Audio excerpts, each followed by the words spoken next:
for our rule of thirds, I'm going to go back to the layering system and toggle that visibility on. You can toggle it all on and off, so you can have it there the whole time you're designing, or if it bothers you, you can toggle it off. So I'm having it toggled on, and you can kind of see the small kind of lines that were created. So let's see if we can't position things according to these lines. That'll maybe make it seem a little more clean. So I'm going to take the logo and size it up so it fits perfectly in that bottom box, bottom middle box. We could even align the little M of the Parsons Dynamics website to the right of this line. Take the eyedropper tool and resize our phone number to the same size, and can maybe tuck it over to this side. So you can kind of see how it helps guide us and make certain design choices. And it's not perfect, so you see this little top of the box here? I know it's a little bit hard to see. I should probably go in and change that so it's a little bit darker. Let me see if I can't do that. Let me unlock this for you. Let's see if I can't make that stroke a little thicker for you. There we go. That's much better. So let's go ahead and lock that layer and go back to our other layer. So I notice this box is so close to that other first layer of boxes. Let's go ahead and line that up, because why not? It's not going to affect our layout too dramatically. Okay, and let's maybe rest this line here, or have it start here. We'll have to finesse this typography first before we continue further.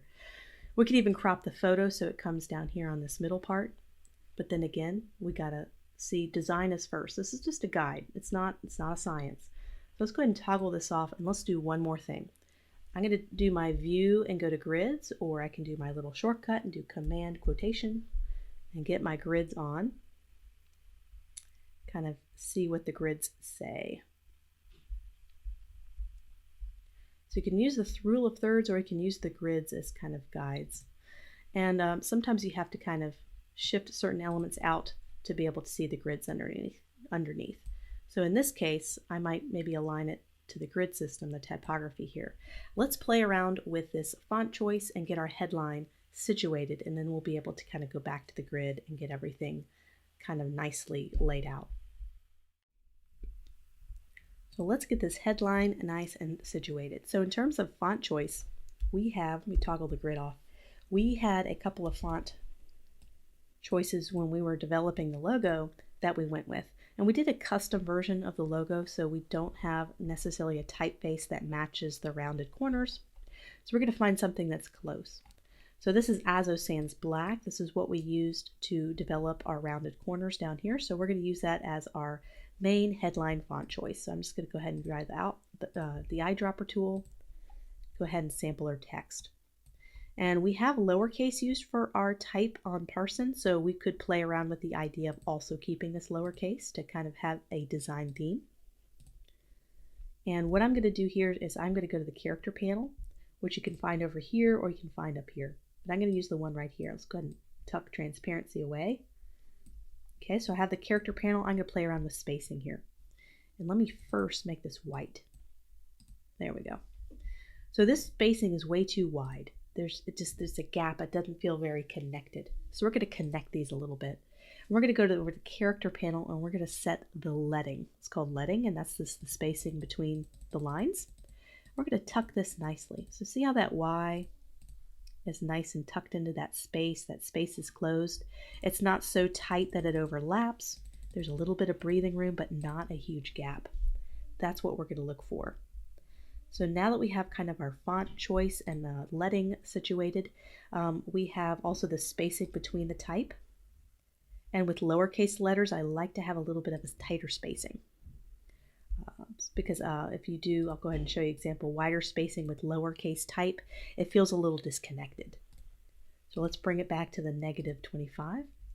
And we want this to be the largest element. We want to have balance with our design, so we want to make sure some things are larger and some things are smaller. That'll be kind of our big kind of grabber headline. We also want to adapt this. So let's go ahead and get the eyedropper tool, sample this, and go ahead and hold down Shift and make that a lot smaller. We could even play around. Let's see if we even have an italic. I think with this typeface, I don't have a choice to make it italic.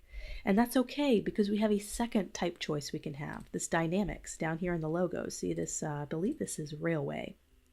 So we can just ungroup this text, go ahead and copy, or just have it right here. I have railway medium. So let's play off this second type choice that we have with the logo. We're going to make it white. And let's have some nice wide spacing, but let's also make it all caps. So I'm in the character panel. I'm going to click here to this extra options area. This is just a quick way to do in all caps, or you can make them small caps, or you could do a subscript. This is kind of where those options are. So I'm going to make this a all cap and just close the spacing until I feel like it's at a good spacing. So let's go ahead and skip down to 444, a little bit more spacing, 555. Great. So now we have this nice clean option. And let's actually make it a tighter spacing so I can make the type a little bigger. There we go. Just kind of messing around with spacing and size. I have several weights with railway. That's why railway is so amazing. Let's do a semi-bold to make sure that people can really see this when it's printed. And we can even change up this text. Instead of it all being the same weight, we can really bring emphasis by making one word bolder. So have an idea. Let's build it together. What's the most important word for this particular piece? Have an idea? Okay, that's not as important. Let's build it together. So two words that really pop out to me is the word build and together. So both of those are very important. So which one do we highlight? I'm probably going to do build because Parsons Dynamics is an industrial manufacturer. So what they do is they build things for you. So that's the word we really want to highlight.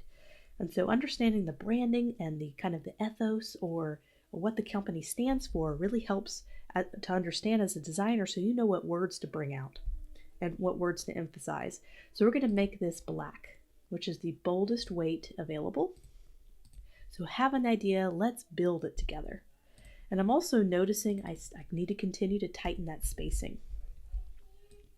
Okay, so this is just kind of the trial and error of doing a layout. And I'm going to make that back to regular medium weight to have a higher contrast between that bold and then the lighter weight. And what I like to do, instead of expanding and having everything go right to the edge, I like to have lots of white space and breathing room. It really adds a sense of professionalism and cleanliness to a design. So notice how this is stretched all the way across. I'm using 100% of the real estate here, but sometimes it's nice to be able to make this small and have it in the center and have lots of room here. Doesn't it kind of bring a clean professionalism? It just kind of helps it just look better. And you don't have people, I don't know, a lot of people stretch it all the way across because they want to make sure that the viewer sees it, but they'll see it. As long as the text is legible when it's printed, you can make it any size. Because I know a lot of designers are like, I don't want to make it so small that they can't read it. But trust me on this one, sometimes making it a little bit smaller like that is a good trade-off because it helps to bring out all the other elements and to make it look clean and professional. That's the whole goal of this particular project. So sometimes it's not wise to stretch all the way to the edge, but to have that extra padding there, an extra margin. And so the same thing with our little contact information. So let's go ahead and bring out, we can take the eyedropper tool and sample the railway, or we could bring out our headline font. And let's see what the headline font looks like. Let's just choose black for right now. We have to make that a lot smaller. Okay, I really like this bolder type over the railway, so we're going to keep with the Azo Sans. So let's get our rule of thirds back out because I just messed up the location of that. And when it comes to point size, this is an 8.5 by 11 flyer. And I have this up here, if you see up here, the character panel, or right here in the character panel. I can have it as small as 8 points and it could still be legible. I don't like to have anything lower than 8 points unless it's fine print or like a legal copy or something where it's all rights reserved. That can be 6 points. But me personal, 8 is my level where I really don't want to make it smaller than 8 points. And that's just because it's a legibility issue. So this is the smallest I would recommend having it, but it's way too small. But just kind of letting you know that that's kind of the limit I have in terms of size. So I'm going to up this just a little bit in size. This is important information, but it's not, if they need to get the contact information, they'll see it. It doesn't need to be like a billboard where you have the number super duper large. It just looks tacky if you do that on a flyer. So we're going to have this nice and settle. We could line it on the rule of thirds, or we can end up bringing out our grids and finding kind of a nice placement there. So let's switch to our brown color. That seems to be our theme. Let's switch off the rule of thirds for a moment so that doesn't get in our way. Okay. So now it's where we can kind of mess with the photo. Maybe it blurs a little bit more. So let's get that feathering effect back out. So let's do feather. I'm just going to go ahead and apply a feather and then bring that up a little bit, because we don't have so much real estate just for that headline. We really want the photo to be a focus. So we can have this left aligned, but we do tend to have like a really strong center alignment with this piece, especially at the bottom. So what if we continue to play with that and we keep this center aligned? As much as I love left alignment, but let's have a nice center. We're committing to a particular alignment. It's going to be center aligned. Instead of having a left alignment and then you have a center, it seems disorganized. But when you commit to a particular type of alignment, it looks really good. And we're going to try a couple of different layouts so we can play around with alignment. So we're not just going to do this one option.